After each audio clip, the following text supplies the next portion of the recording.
जो 1000 रुपया मैया सम्मान के रूप में दी है इस होता, लेकिन समय उचित नहीं है। ये खेती-बाड़ी का दिन था और खेती-बाड़ी का दिन जहां उनको 3 घंटा 4 घंटा खेतों में बात करना चाहिए था, वहां आप उन्हें प्रज्ञा केंद्र में और साइबर कैफ़े में उलझा के रख रहे हैं। तो मेरे हिसाब से समय इनका सिलेक्शन नहीं है, क्योंकि चुनाव नज़दीक है, इसलिए चुनावी एजेंडा है। कुछ तो फाइलें सरकारी दफ्तरों में फेंकी गई पाई गई, तो ये दुर्भाग्यपूर्ण है, प्लानिंग उचित नहीं। एक अंतिम सवाल, सिमडेगा की आवाम और सिमडेगा के युवाओं को क्या संदेश देना चाहेंगे? देखिए, सिमडेगा की आवाम और युवाओं को यही संदेश देना चाहेंगे कि सिमडेगा भी एक खेतीहर कृषि प्रधान राज्य का एक ज़िला है और यहाँ भी बहुत सारे विकल्प के रास्ते हैं, बशर्ते अगर बेहतर नेतृत्व आए तो विकल्प के रास्ते बनेंगे। यहाँ से जो लोग चुन के जाते हैं वे लोग कहीं ना कहीं अकुत संपत्ति जमा करने के कारण जेलों में भी बंद हो जाते हैं, उन पर CBI ED तक का प्रेशर बन जाता है। तो इसलिए ईमानदार पॉलिटिक्स की आवश्यकता है, जो एक ईमानदार नेतृत्व को ले जाकर रांची में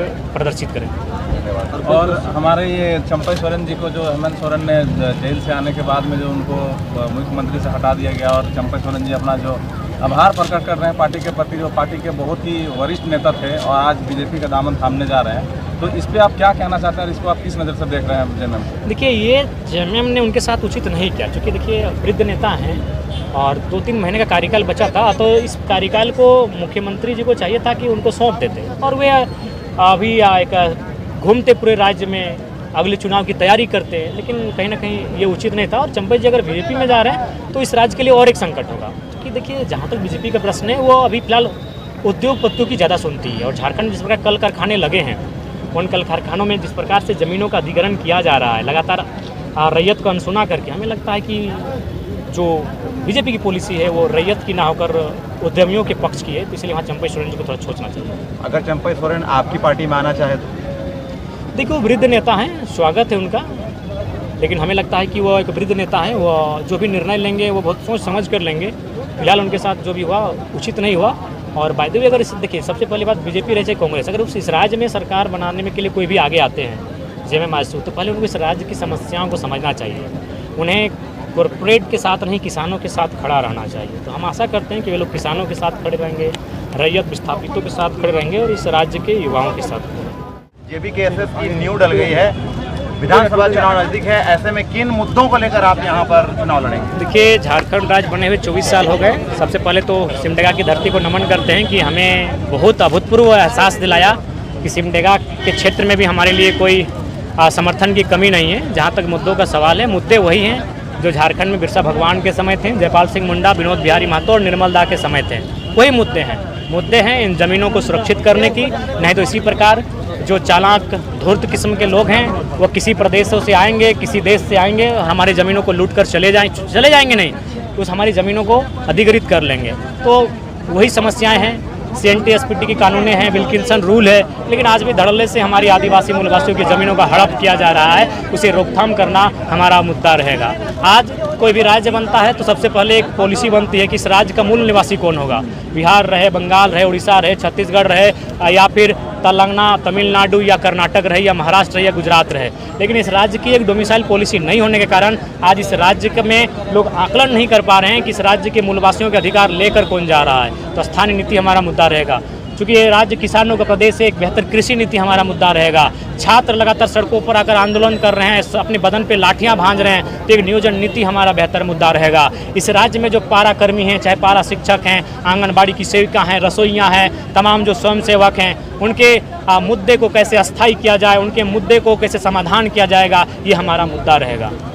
जैसे कि लगातार झारखंड में फिर से कहा जा रहा है कि हेमंत सोरेन ने जो 1000 रुपया मैया सम्मान के रूप में दी है, इसको किस नज़र से आप देखते हैं? देखिए, वो चुनावी स्टंट है। हालांकि अगर सम्मान के तहत आया तो स्वागत होता, लेकिन समय उचित नहीं है। ये खेती-बाड़ी का दिन था और खेती-बाड़ी का दिन जहां उनको 3 घंटा 4 घंटा खेतों में बात करना चाहिए था, वहां आप उन्हें प्रज्ञा केंद्र में और साइबर कैफ़े में उलझा के रख रहे हैं। तो मेरे हिसाब से समय इनका सिलेक्शन नहीं है, क्योंकि चुनाव नज़दीक है, इसलिए चुनावी एजेंडा है। कुछ तो फाइलें सरकारी दफ्तरों में फेंकी गई पाई गई, तो ये दुर्भाग्यपूर्ण है, प्लानिंग उचित नहीं। एक अंतिम सवाल, सिमडेगा की आवाम और सिमडेगा के युवाओं को क्या संदेश देना चाहेंगे? सिमडेगा की आवाम और युवाओं को यही संदेश देना चाहेंगे कि सिमडेगा भी एक खेतीहर कृषि प्रधान राज्य का एक ज़िला है और यहाँ भी बहुत सारे विकल्प के रास्ते हैं, बशर्ते अगर बेहतर नेतृत्व आए तो विकल्प के रास्ते बनेंगे। यहाँ से जो लोग चुन के जाते हैं वे लोग कहीं ना कहीं अकुत संपत्ति जमा करने के कारण जेलों में भी बंद हो जाते हैं, उन पर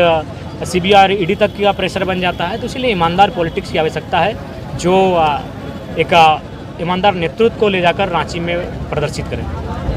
और हमारे ये चंपई सोरेन जी को जो हेमंत सोरेन ने जेल से आने के बाद में जो उनको मुख्यमंत्री से हटा दिया गया और चंपई सोरेन जी अपना जो आभार प्रकट कर रहे हैं पार्टी के प्रति, जो पार्टी के बहुत ही वरिष्ठ नेता थे और आज बीजेपी का दामन थामने जा रहे हैं, तो इस पे आप क्या कहना चाहते हैं और इसको आप किस नज़र से देख रहे हैं JMM? देखिए, ये JMM ने उनके साथ उचित नहीं किया, क्योंकि देखिए वृद्ध नेता हैं और 2-3 महीने का कार्यकाल बचा था, तो इस कार्यकाल को मुख्यमंत्री जी को चाहिए था कि उनको सौंप देते और वे अभी एक घूमते पूरे राज्य में अगले चुनाव की तैयारी करते, लेकिन कहीं ना कहीं ये उचित नहीं था। और चंपई जी अगर बीजेपी में जा रहे हैं तो इस राज्य के लिए और एक संकट होगा, क्योंकि देखिए जहाँ तक बीजेपी का प्रश्न है वो अभी फिलहाल उद्योगपतियों की ज़्यादा सुनती है। और झारखंड जिस प्रकार कल कारखाने लगे हैं, उन कल कारखानों में जिस प्रकार से ज़मीनों का अधिग्रहण किया जा रहा है लगातार रैयत को अनसुना करके, हमें लगता है कि जो बीजेपी की पॉलिसी है वो रैयत की ना होकर उद्यमियों के पक्ष की है। तो इसलिए वहाँ चंपई सोरेन जी को थोड़ा सोचना चाहिए। अगर चंपई सोरेन आपकी पार्टी में आना चाहे तो?